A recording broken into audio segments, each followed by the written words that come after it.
kenna hunda isaaniitu miidiyaa nu qabnu miidiyaan Oromoon qabdu hundayyuu dabalatee maaliif wanti kun maaliif akka duubatti deebi'ee wanti kun maaliif qoqqobbii kana maaliif addaan dhaabdan warra dhumataa jiru kanatu obboleeyyan keessanii miti moo ijoollee dhumataa jirtu sanatu ijoollee teessanii miti moo maaliif hayyoonni koenna wanna kana addaan dhaabde wanna kana tarutu nutti deemaa jira malee wanni kana gadi nutti deemaa itti injiru Oromiyaa keessa amriin jajjabaataatumaan deemaatiin injirti yoo har'a kanatti raahaa kennitanii hafuura itti kuttan kana deebiftanii hafuura baafachiisaa deemtan ijoolleen qeerroo hayyoota kenna dhaggeeffadha hayyoonni kenna akka dhagaan barbaada ijoollee wal ijaartee qophooftee afaan tokkoon yaada tokkoon sammuu isaanii waan kanarratti xiyyeeffattee jette dalagaan teessan mataa keessa facaasaa jirti kabajaadhaan isin gaafanna isin hayyoota kenna beeytota kenna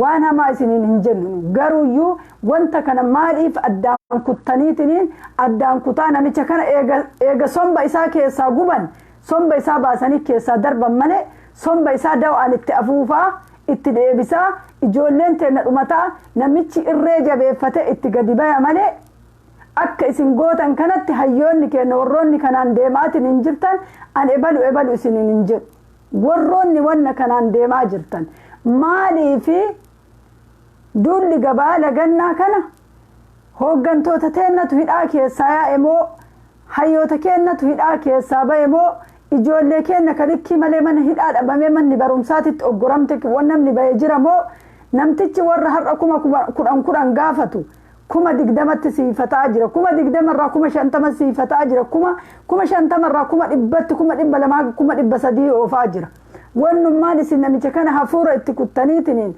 ijoollee yaadni isii garaa tokkicha deebi'eetiin jedhe addaan yaada isaanii harkaa facaaftanii ijoollee tasfaa akka murattu gootaniif maali rakkoon keessa rakkoo isintu qaba rakkoo guddatu isin keessa jira eenyuma zantaniif wanni isin ummata finfinneeti ummanni finfinnee beela'u malee ummanni finfinnee dheebbotu malee namicha kana itti garagalee hin nyaatu Oromoo gara biraatirra Oromoo gara biraatitti karaa cufu qoqqobbii diinagdee godhu irra warri finfinnee sun yoo beela'ee itti ka'e lolli achi keessa jira lolli hamaan akka finfinnee keessa jiruun beeytanii yoo ummanni finfinnee keessaa maal jedha ummanni finfinnee keessaa maal jedhaa jira amma akka karaan kun nutti hin banam akka ummanni kun beela'u akka bishaan gafarsaa moocitu jedhaa jiran warri finfinnee keessa taa'u isin immoo yoo har'a fuutanii nafxanya Oromoo tamtu finfinnee keessa jira Oromoon qaata finfinnee keessaa yaatee qixxoofte har'a yoo isin nafxanyaa hafuura itti baafachiisaa hafuura itti deebisaa keessaa fuudhaa hafuura itti deebisaa deemtan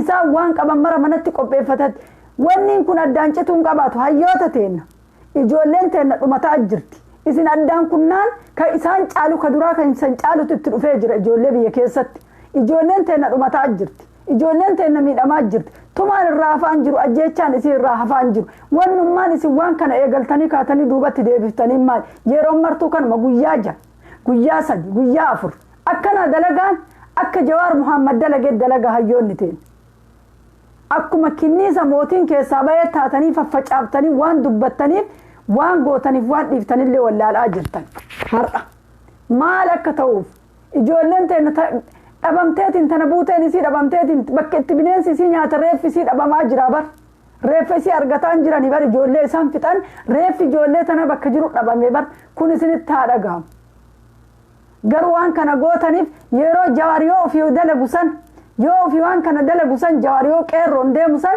guyyaa takkan burjaajuuf akka guyyaan itti fufa inni jedhe itti fufanii hafuura itti kutan har'a isin ijoollee burjaajessitanii guyyaa 3 yoo achi dhiibdan guyyaa 6 yoo achi dhiibdan duubatti deebitanii kabraa baaftu amma immoo ka kana taru qoqqobbii kana ka caalu dhufu akka qabsiiftan ijoollee karaa biraati ijoollee biyya keessaa immoo akka gargaartan ijoolleen biyya keessaa immoo akka gargaaramtu amma immoo garaa hidhattee itti deemtu akkuma isiin garaa hidhattee achi itti deemtu nullee garaa keenya asii jabeeffannee isaanii wajji dhaabatu tarii immoo wal ijaaru fulbaana booda waan dhufun beeytanii Oromoo waan biraa rabbiin uumne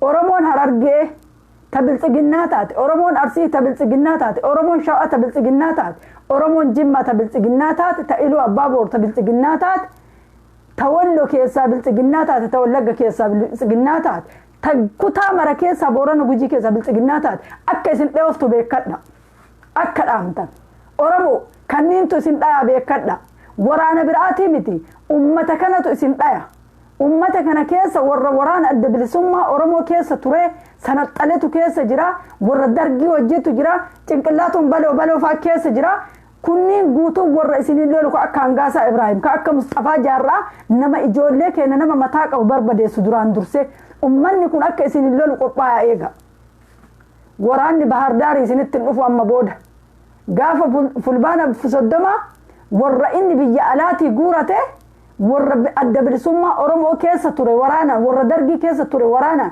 warra kana waliin dachaafate Oromoo waan ganda beekaniif Oromoo mataa isaaniidhaan shawa uf qopheessa Arsii uf qopheessa Harargee keessattuu uf qopheessa ilmaan Harargeedhaaf qopheessa uf ijaara keessattuu Arsii keessattuu Harargee jajjabeessee jedhaan bakka tana bakki tun wanna ijoo taatuuf deemtuun amantiin nu dhayan amantiin dhaamna beekadha Oromummaa bichaaf hin dhaamnu kutaan sadii kutaan Walloo kutaan Arsii kutaan Harargeedha amantiin dhaamna uf qopheessa ilmaan sikkoo mandoo safaaxaan hin jiru fulbaana kana booda mootummaan hin jiru bichaa jedhanii asirra taa'aniitiin hin lallaban akkuma isin mootummaan hin jiru jettanii akkanatti asirratti baatanii dubbattan kana namtichi achillee of jabeessee ruhii ofii jibbee jira namichi du'allee kutate namichi du'as kutate yoon ajjeesanillee jedhe tasfaa mura gara deemuun qabu uf qopheessa akka ammaa kana safaaxaan hin jiru warri birrii ukkaamsitanii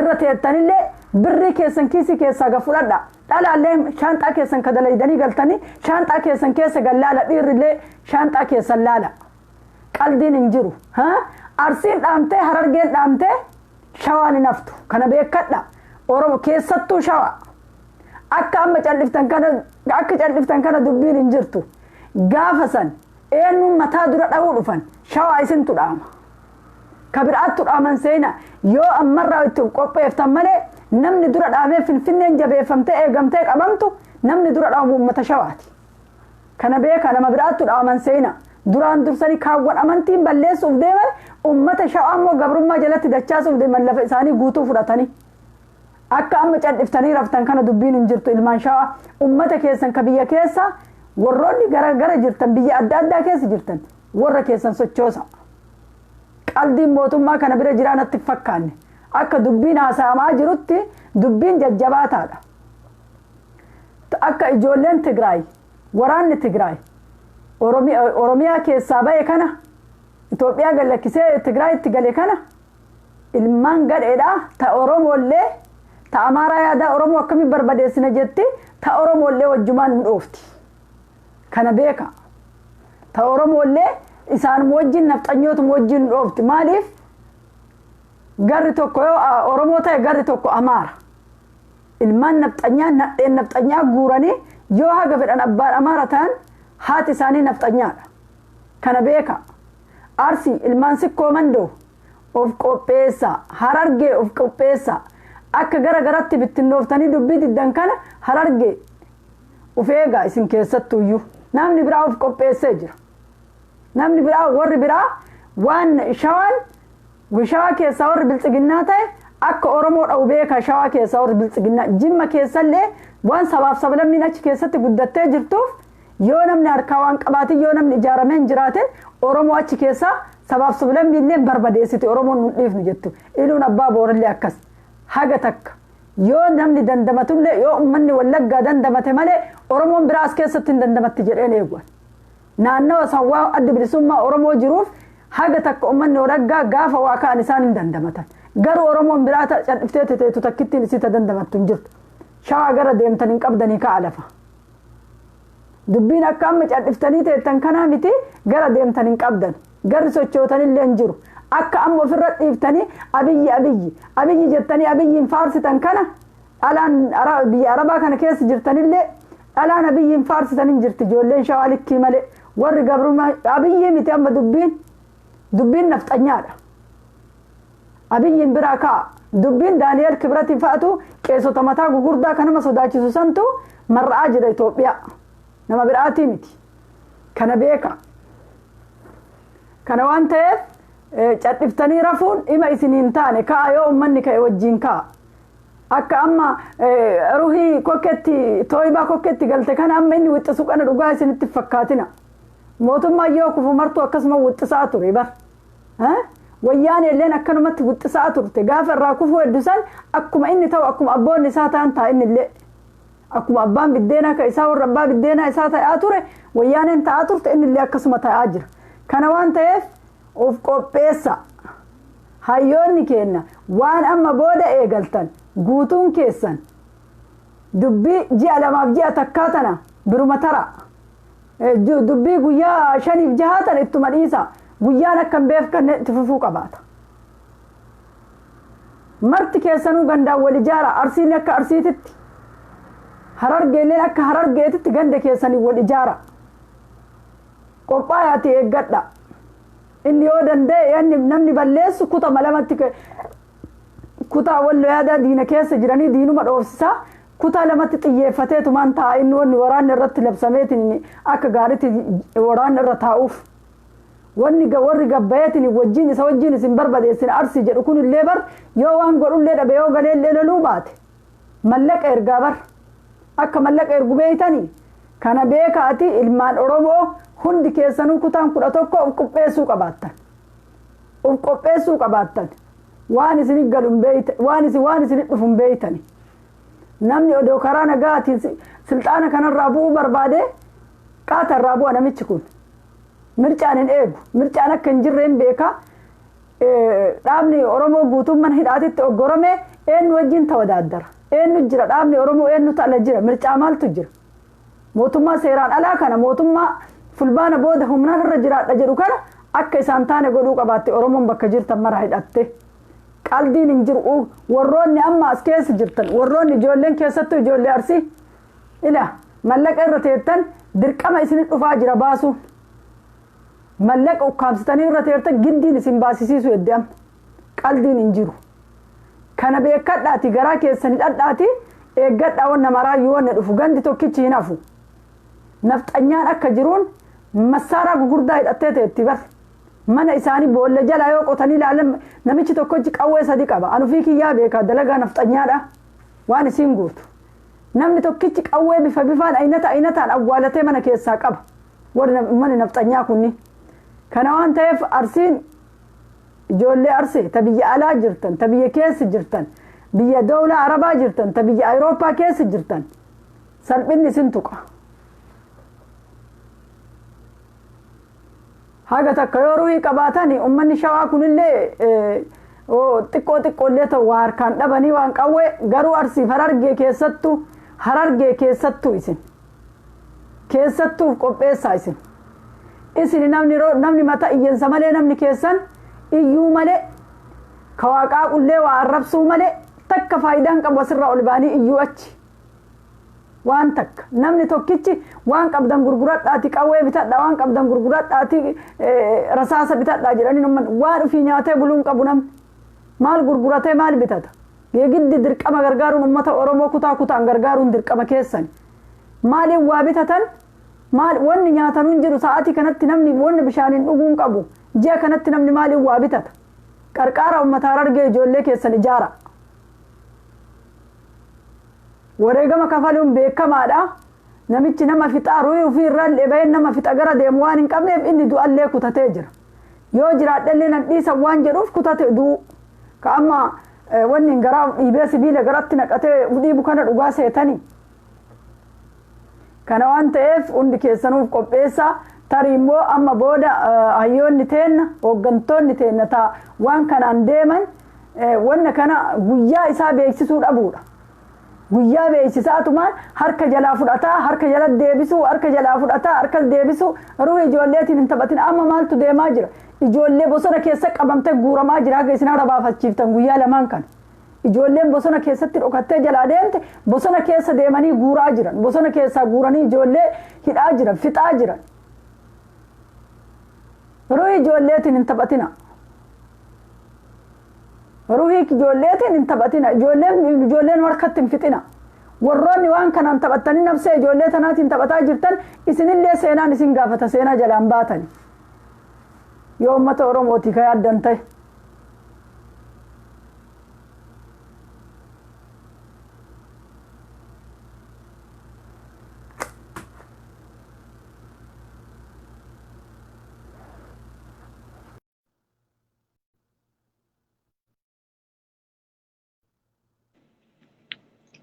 Hello. Hello, assalamu alaikum. Waalaikumsalam. Akka? Nagaa jirta? Fayyuma. Jirra alhamdulillah. Yaada gaarii irra jirta? Ayyee. Asirratti wanni ani kennachuu barbaadu uumama xiqqoo takka ani kan jechuu barbaadu hayyoota keenya warra amma qeerroo hogganuu ta'ee ta'uu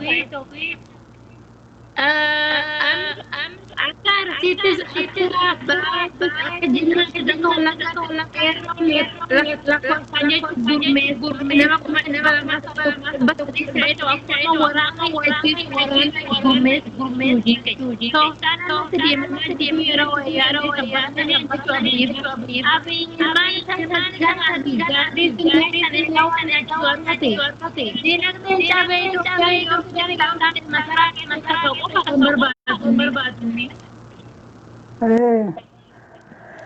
Kanaafuu manneen waan adda addaatiin tooftaa madhagaa karaa cufuu waan hiriira gabaa dhagannaa maasuq cufuun kun waan fayyadu waan qabu Oromoon hidhachuu qofa namichi sibar ani nugusa nama jedhee agartee qabsoo Oromoo san qabsoo dhiiga ilmaan Oromoo ilmaan xixiqqaa maatii waggaa lamaafatti irra wareegame garaa keessaa harma Anadha ulfaatu wareegame namichi kun karaa aangoo dhufe jechuudha. San dagatee haadha kiyya manaama haadha kiyyaatu aangoo irra tuffee uummata Oromooti qabu namichi faafaan kijibaan kun jechuudha.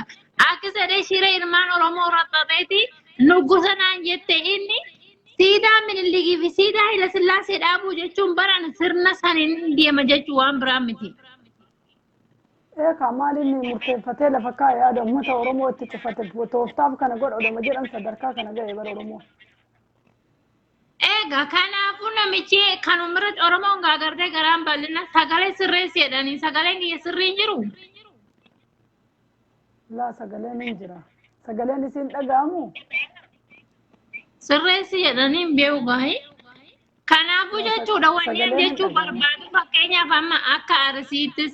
An walloodha ofii kiyyaati hanga dandeenya of fudhachiisna siin wareegamaa jirra hundi wareegamaa jira har'a namni boqonnaa qabu waan jiru kutaa Oromoo hunda keessatti garuu wanni jechuu barbaadu tooftaa kana jijjiirree qawwee hidhachuudha. Abiy Ahmad mootummaan hundi fedha waa baati nama caalee qawwee nama caalee har'a uummanni miliyoona 5 fi 6 Tigraay kana kabajamtee sodaatamtee teessee jechuudha qawweedhaan malee waa baatii dhalannaa ishiitiin nama caaftee wanni an jechuu barbaadu hidhachuu qofaadha jechuun warri biyya alaa jiru warshakuu fi wanni jechuun dhiisaa nama amanamaa hayyuu amanamaa qeerroo keenya hidhachiisu qofaan gurmeessaadha.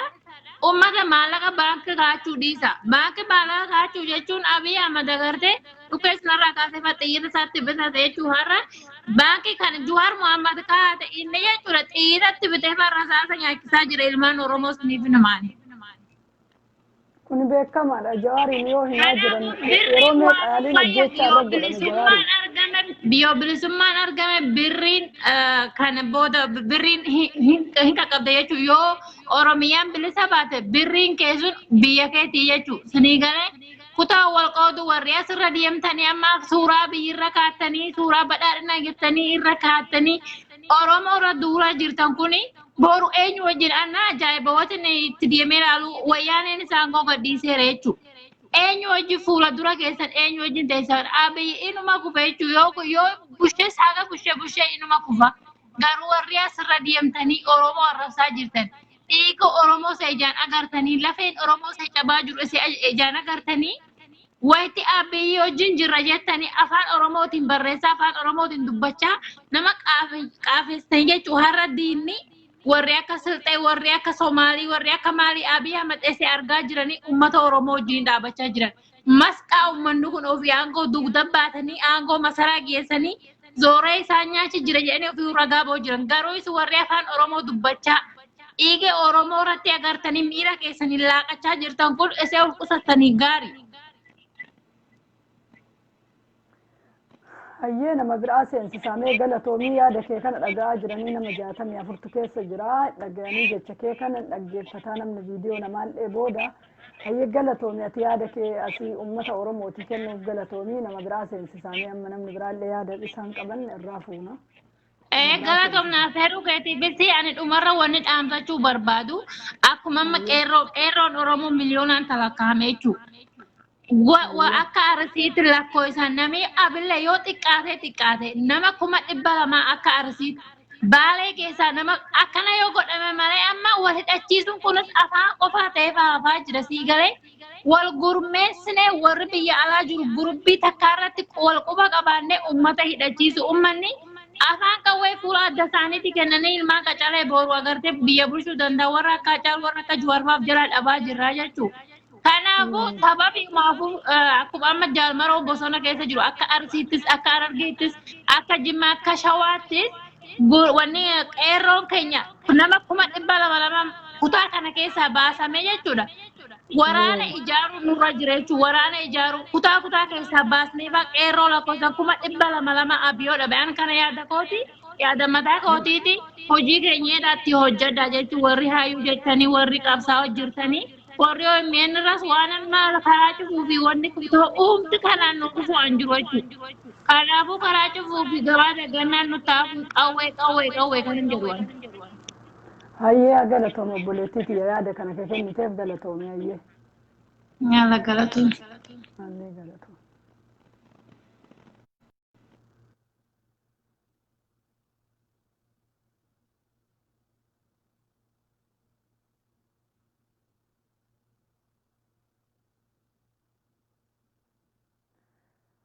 Kottaa seenamee waa'ee hidhannoo kanaa namni haa ijaaramuu ka jennu kanarratti marii goonaa seenamee ijoolleen keenya. Marii godhuun bareedaadha waan akkanaa kanarratti.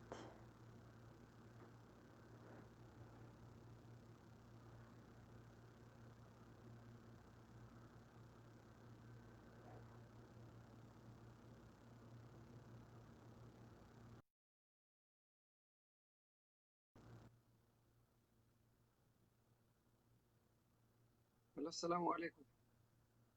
وعليكم السلام ورحمة الله وبركاته. ديفا ما جتشي مجون جت جتشا gammachiisaa saadha jecha ammoo sammuu namaatitti illee fudhatamuu qabu. Ayyee. Kanaaf jechuudha nuti haga yoo mataa qaqqabannee hamma yoomsa kaalafnee deemuu nu baasu beekte. Ayyee. Akkamitti akka jiraannu ammoo akkuma isin jette kana akkuma ganda gandaan fakkeenyaaf Harargee keessaallee nama qabatamaan nama amanamee illee hoogganee isaa nama hoogganaa ta'e Jimma keessaa akkasuma hundarrayyuu nama takka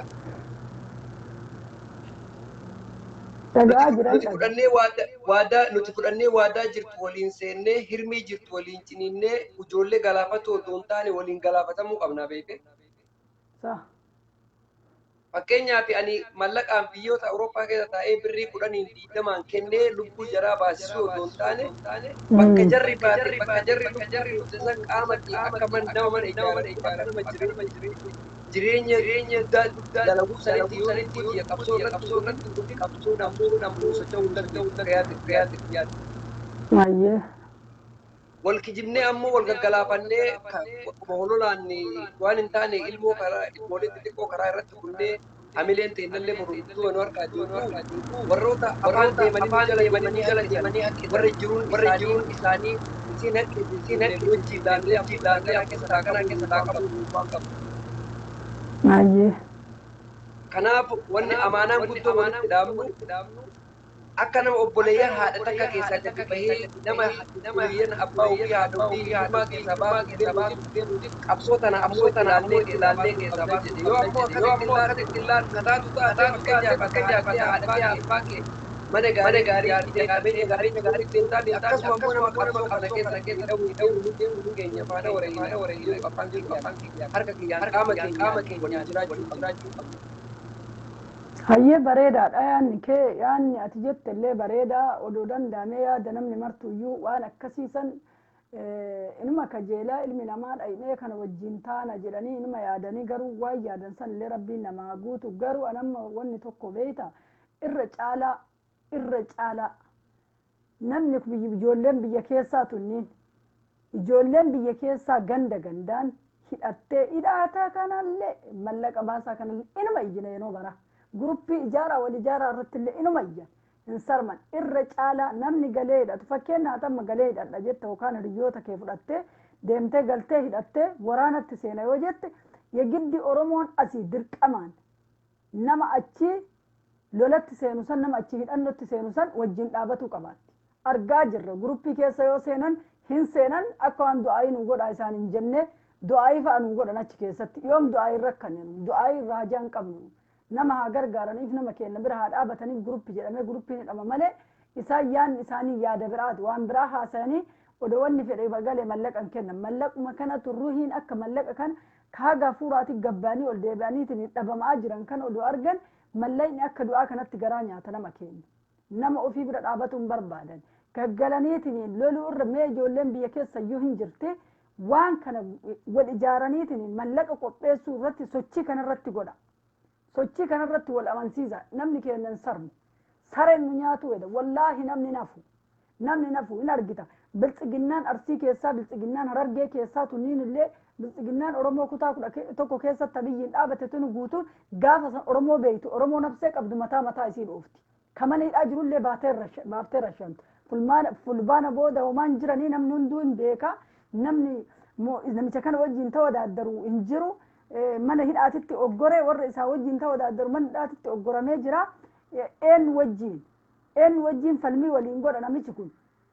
fedhu gayyaasa rashaneet ummata ala jirullee waraana alaa itti fide ummata rashanee ruhii ofiillee balleessa namichi chaansii biraan qabu warroonni isa jala jirtu tunillee oromoo dhoofti akkasitti quba qabaadhaaf qopheessa oromoo jedhaanan keessattuu mallaqa gabaasaati mallaqa bakka tokkotti walitti qabamee haa qophaa'uun nama raafu ani jechi kiyya yeroo mara kanaaf dubbadhaa kanaaf iyya nama keenya birriin garaa nyaatti birriin gantu mallaqa gantuu kana qabatanii akkana kooma kanaa dubbatuu didan hinuman shoko isa waan kanaa maqaa ittiin dhayan kana waan ta'eef obboleessa kiyya nama biraatirrallee yaadallee fuudhaa mee namni yaada ergannatu nama hedduu mee takkatti tana na baasi jawaar nama tokko gin ammoo dhiiga nama dhibbaa keessa jira acaaluun nam tokko gin dhiigni acaaluu jechuudha haasoyni acaaluu si jecha acaaluu nama miliyeena keessa jira beekte akkuma san jechuudha nama hololo oofu dhiibne nama 10 fakkeenyaaf gantoota 10 irraa yoo ganda aanaa 10 irraa nama 10 nama bareedoo argan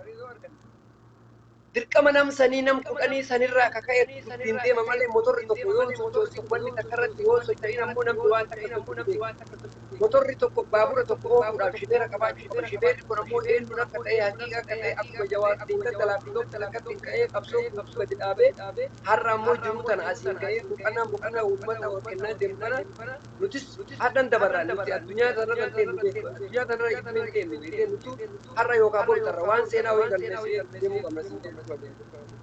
Ayyee galatoomii dhagaa jiranii namni illee jecha ati jette kana dhagaa jiranii garuu jabaadhaatii nama walitti qabame namni walitti qabame namnummaan imneetaa qabu walitti qabame waan tokko beeka namni yoo namni sirnaa walitti qabame walitti namnummaan haga 20 walitti qabamu taate raatiba ji'a tokko ofitti murteessanii namni 20 kun raatiba ji'a tokko ofitti murteessineet lafa keenne akkasumatti deebinee yeroo biraalti illee akkasuma lafa kaayaa deemna.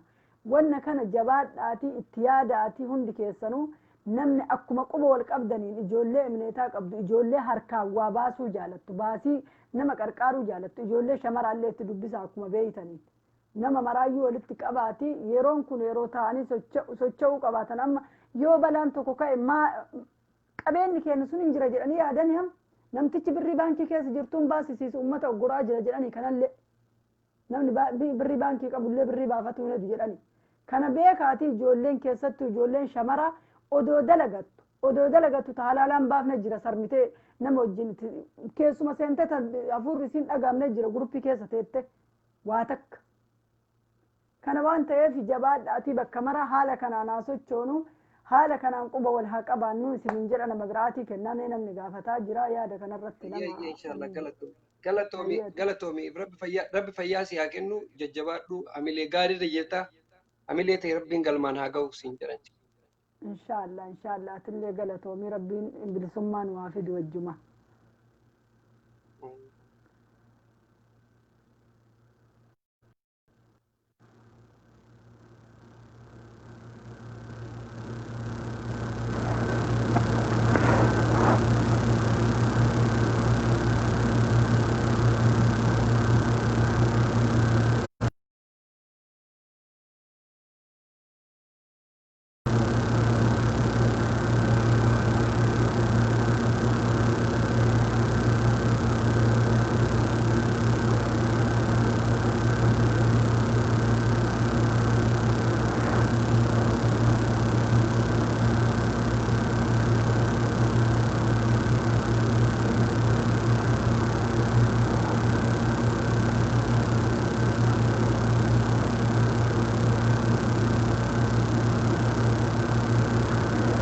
Shawkaan keenya jiru.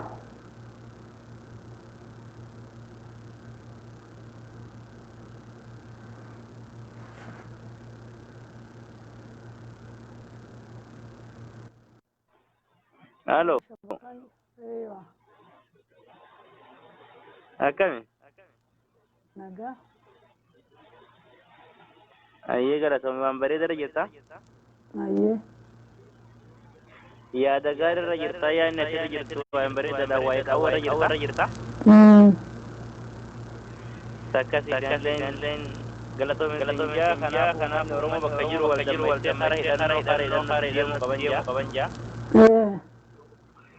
Waan danda'u yoo kilaashi guddaa kuma 60 bisa dadhabillee shugguxii kuma 20 namni mataa bisatuu qaban jaa. Takkasiiti namni gama hidhannoo deemuu qaban jaa. Asumaan immoo carraa kanatti fayyadamee wanni dubbachuu barbaadu. Uummanni Oromoo bakka jiru yoo xiqqaate kutaa hundarraa uummata walloo kanaaf gargaarsa. Warri diiyaasporaa biyyaraa kan dibananii gargaaru qaban jaa. Akka miidiyaa guddicha OMN irrattillee dubbatamee gargaarsa uummata walloo jeemee irrattillee akkuma gargaaramuun asumaan yaada dabarfachuu barbaada. Uummata walloo kana bira haa dhaabbannuun jaa akkasumatti gama hidhannoo adeemnuun jaa yaada gaariirra jirta. Namni amman tana yeroo ammaa keessatti uummata miliyoona 5 sababaa hidhannoo kabajamee jiraataa jira. Oromoon miliyoona 60 fi jennu gaa'uun miliyoona 60 dhiisi miliyoona takka isin jechuun sababaa hanga itti qaanfannurra geenye jirra. Kaartuma qullaadha yeroo mara uummanni biyya alaa keessaallee waa'ee yookaan qarqaarsuma miidiyaa yookaan qarqaarsuma gara biraati malee amma gajjajjabeessan amma dubbi jajjabatu deemaa jira bar fuuldurri kun ka duraa caalaa azaabatti deemaa jira bar uummanni hidhatee wali dhachiisee hidhateetiin sochii godhu malee namni tokko hin hafuun argitan. Biltsiginnaan biyyiin jala galte Oromoo akka itti dhooftu eeggadhaa gaafasa. Inuma jirra wajjumaan jirra hin argitan. Mataa nama biltsiginnaan abiyyi miti biltsiginnaadha amma uummata. Amma qaallichi kun dhamaadha amma yoo dubbiin ammaatti caasuma deeggartootaan qabajuu kanattu meeshaa hidhee warri isan deeggare kana dha'ee lafarraa fixuu danda'a. Mustafaa Jaarraa maaliif galche? Kanaaf galche waan beekumsa qawwee beekuuf galche. Warri nama jalatti dachaase marti isaatu warra waraana dargiiti baay'inni isaanii uummata waraana dargiif uummata abaawoo keessaa gantuuwwan abaawoo keessaa yaate warri inni walitti qaqqabate harar keessattuu harargee keessaa shawaa keessaa jimma keessaa warri inni walitti qaqqabatee jedhe warra waraana adda bilisummaa Oromoo keessaa yaa'e warra dargii keessaa yaa'e warra kana hidhachiiseetiin uummata mataa qabu Mustafaa Jaarraa maaliif galche? haa nama mataa qabu hin beeka basaastu achi keessa kaatee nama mataa qabu waan ajjeesuuf galfate Mustafaa Jaarraa warra akkana kana waan biraatiif galche seetanii warra lola beeku isaan waan lolchiisa waraanni kanuma lolchiisa caasaa yoo dubbiin ammaatti caasaa isaanii akka warrummaan kun leenjisee akkuma uummanni isaan irra qabsaa'u kanarratti warra mootummaa irratti qabsaa'u akka irratti lolchiisaniif galfate. Kanaaf galfate kana beekuu qabaata uummanni Oromoo maal godhuu galtee maal achi keessaa hojjettee gantoonni adda bilisummaa Oromoo keessaa yaate maaliif achitti galte warri waraana uummata dargiiti kunniin marti isaaniiti warri ni galte istiraateejii lolaa qaban akkatti nama dhayan beekan kana waan ta'eef uummanni qophaa'ee ijoolleen bakka jirtu mara qophooftee biyya keessaa qopheessanii ijoolleen maal harree qabdu gurgurattee haa bitattu qotiyyoo qaban gurguranii haa bitatan yeroo kanatti namni maaliin gurgurata ofiyyuu waan nyaatee buluun qabu hin qarqaarraan hin jirtu hin hidhachiifnaan hin jirtu waan qabdan gurguradhaa jedhanii abbaa qabeenyaa yoo ta'e abbaa qabeenyaa ka jiru biyyaa balleessan qabeenya isaa balleessan kanama gargaara jedhaniitiin abdii irraa qaban balleessan abbaa qabeenyaa Oromoon dura eenyuu qabdi Kabiir Huseenii fi Dinquu Dayyaas bichaadha namni isiin qabdu duraayyuu abbaan Oromoo abbaan qabeenyaa ka Oromoo kachi keessaa mul'atu sanyii mara sanis galaafatan sanis Dinquu Dayyaas tokkicha jirullee akka mulunee kaakatano hiyyoomsuuf deemanii kun beekamaadha karaa mulunee kaakaa deebi'ee jira wanti Hayilee Gabrasillaasee qaallicha maarticha kun amma dhiyoo tana wanti inni eebbifatee jiru ni agartanii kadiin kun okkatti galaanni lolaan balleessaa jira. Lolaallee isaanuma itti cabse. Kabiraati. Isaanuma duraatti cabse amma kanumaaf waliigalatti yaadnan dabarfadhee asirraa bu'uu barbaadu uummanni keenya sababa jiraachuu fi jiraachuu dhabuurra geenya jirra namni waan danda'uun harree qabu gurguratee yoo xiqqaate shugguxii qabu namni keenya shugguxii qabaannan kilaash dhiira abbaa federraa eekkata uummanni keenya qawwee cabtuu qabaannani. Takkasiitii gama hidhannoo adeeminuun jaa galatoomii yaada gaarii irra jirtaa nu jiraadhu. Ayyee ishi galatoome obboleessa kiyya. Ayyee galatoome. Ayyee.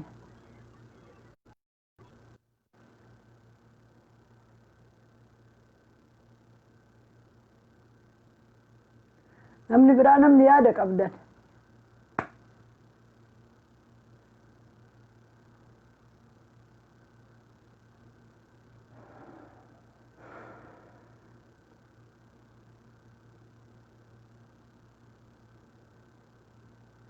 Akkas isiniin jedhaa Oromoo tiyyaa Oromoo kutaa 11 dirqama mataa keessaniitii uf qopheessuuf ambaaf odii hin taane ufii keessanii fi ufii keessanii nafsee keessan baraaruuf maatii keenya baraaruuf ufii keenya uf qopheessuu qabaannaa ufii keenya qophaa'uu qabaannaa uf qopheessuu qabaattan immoo keessattuyyuu uf qopheessa ummata Oromoo cadhiftanii teettanii birrii baankitti ergattanii abadan birrii sanillee argattan kana beeka baankiin akka wanni tokko yoo ka'e rabshaan tokko yoo ka'e akka baankiin saamamuu beeka baankiin hin saamam qabeenyi mootummaa qabeenyi adda addaa hin saamam kana birrii baankii argattanii kaattan hidhannoo akka ummanni hidhatu godha ummata hidhachiisa yoo ka dhageettan ta'e isaa dhageettanii miti kottume abbaan saanjaarra kaatte kun ergee jira shabakaan kee yoo jiraate kootu seen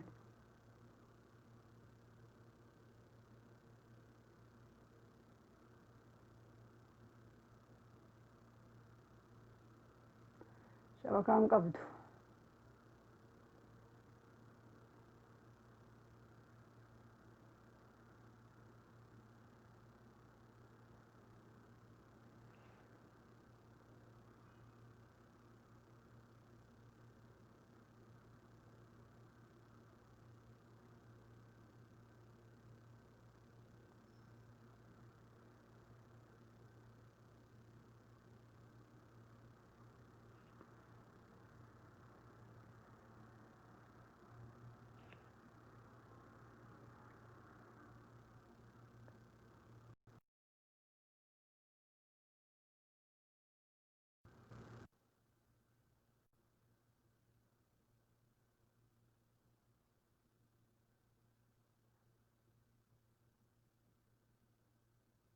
warri ergattan seentaniin dubbattani xayyif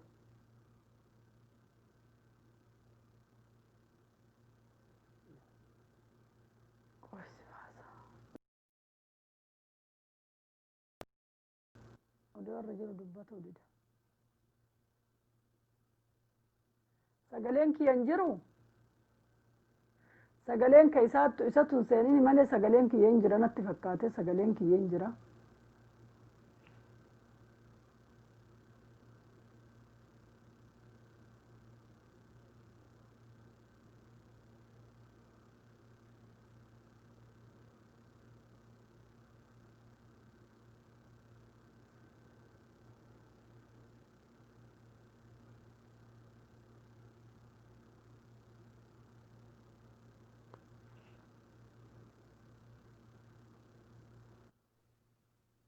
Hello. Eewa, Yoo yaa jedhe akkam? akkam nagaa jirta? Nagaadha. Wanni ati dubbachaa jirturraallee baduma wanni hin jenne bilchiginnaa bakka jettuttani wanni jedhe. Hmm. Carraa naa kennuu keetiif immoo galatoomii mee maalirraa haasaa jirtu?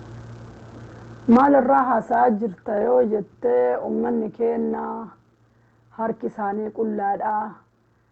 Tarii immoo ijoollee duula gabaa lagannaatii fi waa'ee qoqqobbii kana hayyoonni keenya guyyaa 4 guyyaa 5 jedhaniiti kunoo addaan kutanii dhaaban amma isaan addaan kutan kana ijoollee hatta gaara keessatti dhokattee gaara keessa jirtullee xoqqomanii basaastuun basaastee ijoolleen basaasamtee gaara keessaa fuudhanii ijoollee tuma'an ijoollee ajjeecha waan biraa godhaa jiran kan hayyoonni keenya qoqqobbii dinagdee kanaa fi duula gabaa lagannaa kana karaa isaanii bansiisu karaa banaa jedhaniiru ijoolleetiin taphatu amma ijoolleen maal jetti ufifattee maal jedhaa jirti beeyta yeroo akka jawaar nuun deemu sanitti nuun deemaan jiranii yoon walitti gurmoofnee qalbii keenya takka goonee mataa keenya gara tokkotti deeffannee waliin mari'annee waadaa walii galle isaan immoo dhufanii nu harkaa facaasanii dhufanii guyyaa nu yoon walitti deebine guyyaa san nu harkaa diiganii guyyaa banaa haa banamu jedhaniitiniin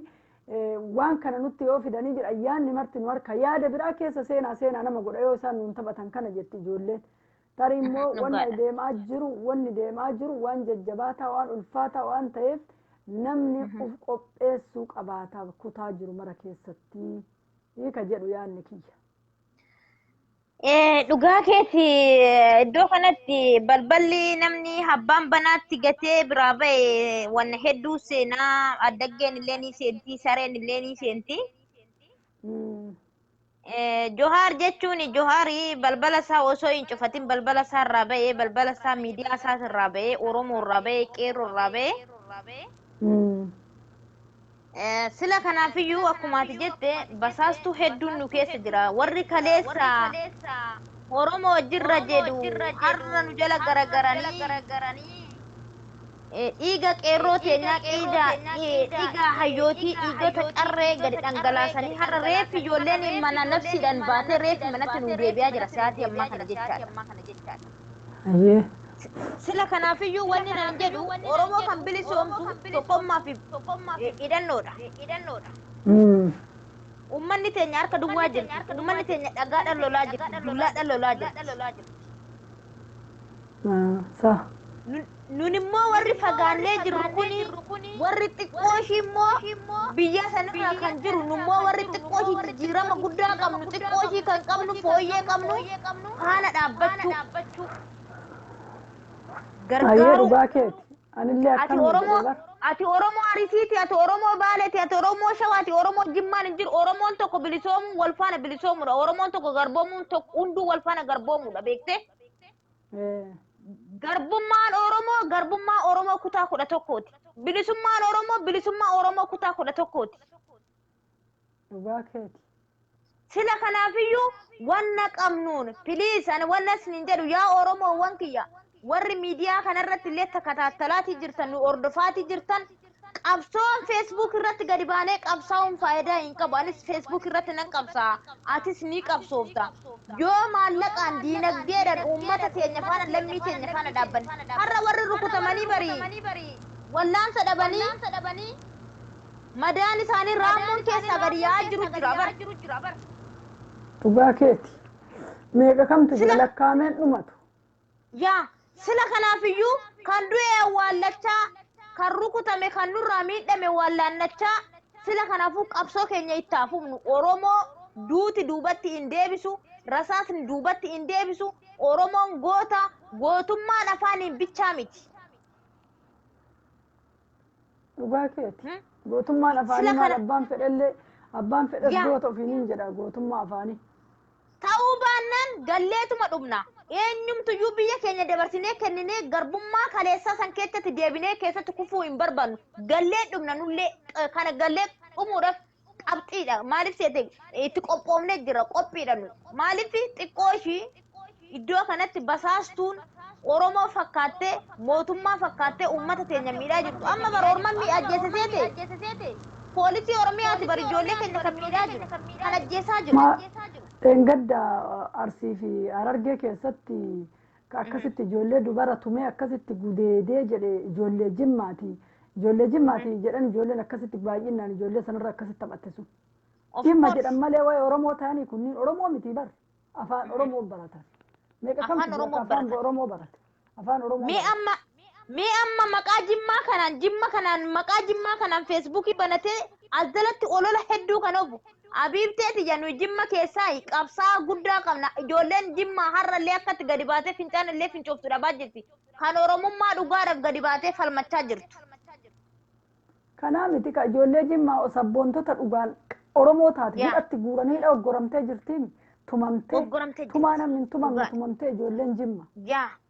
Sila kanaafiyyuu omaa miti Oromoo ajjeechanis reebichis duubatti hin deebi'u. Nuyi keessumaa waa tokko sitti hima. Nuyi warri dubartootaa mee koottaa mee warri dubartootaa nuyi dhaaba ijaarranna.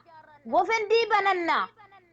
Gargaarru uummata keenya wajjiniin gofendii banannee wajjin dhaabannu. Mee dhaaba kana ijaaraa mee in ijaarree walirra ijaarsisna. Akka anuyyuu akkas jedhe ijoolleen dhiiraa mee haa ta'anii dhiirri haa ilmaa ta'anii shamarri mee maqaa haa gootu shamarri haa ijaartu jennaa bar gara keessaatiin wal dubbifnee ijoolleen shamara ijoolleen kutaa 11 uf ijaaruu qabaatti dhiirarra ijoolleen shamaraa tu'aa maali sitti fakkaate dubartiin bar kutattuudha bar dubartiin si ajjeessuudha si kaanaan si ajjeessu malee si bira hin deebitu anuma wajjin hin beeki. Dhugaadha.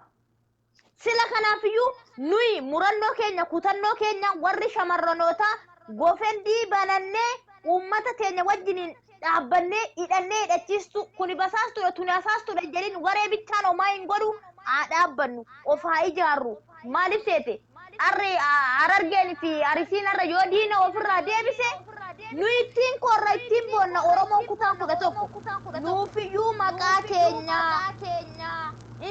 Oromiyaan nuun dhaadhatti shamarree keenyan dhaadhatti dhaabaa ijaarrannu. Meekoota gara keessaatiin an jedhee dadhabee gara keessaatiin dhufnee walaa dubbisnu. Guruppii keenya guruppii akka guruppiititti haa dhaabannu guruppii qulqulluu haa dhaabannu guruppii madhaabanneeti achi keessatti marii goonee waan goonu lafa garaa jalaatiin waan goonu keessaa wal dubbifnee. Akkasitti guruppii marii goonee guruppii marii jennee ijaaranna guruppii marii jennee yoo ijaaranne guruppii san keessatti mari'anna waan goonu immoo iccitiin garaa keessaan goona waan ol hin baafne. Kanaafuu atis filadhu anis shamarree kan Oromoo.